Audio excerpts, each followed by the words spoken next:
নেতা হবে পুরুষ, মহিলা নেতা হতে পারবে না।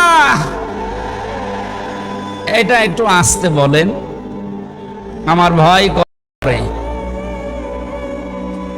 এই জন্য আমরা সামনে যারা নেতা হবে তারা যেন পুরুষ হয়। কথা বলেন ঠিক কিনা? নবীজি জানিয়েছেন, লা ইউফলিহা কওমুন, ওই জাতি কখনো সফল হতে পারে না যে জাতির নেতৃত্বে কোনো মহিলা বসে আছে। আমার এই হাদিসটা 100% বিশ্বাস হয়। আপনাদের না 98%? এ হাদিস 100% বিশ্বাস করেন কারা? দেখি লিল্লাহে তাকবীর। এই দেখেন তো, হাত তোলেনি কে? আলহামদুলিল্লাহ। ঠিক আছে, বসেন বসেন বসেন, তাফসীর মাহফিলে বসেন।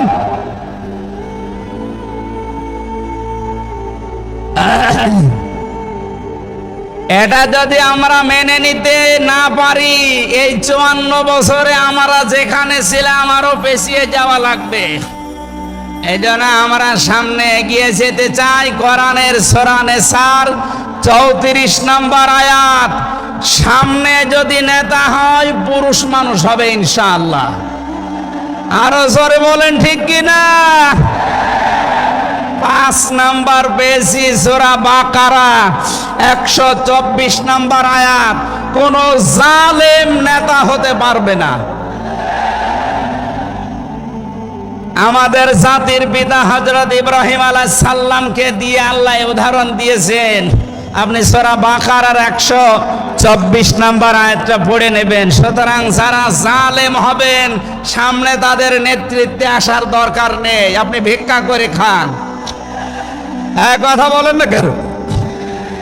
আমরা অনেককেই দেখতে পাচ্ছি এই যে দ্বিতীয় স্বাধীনতার পর থেকে অনেকেই জুলুম আরম্ভ করেছেন।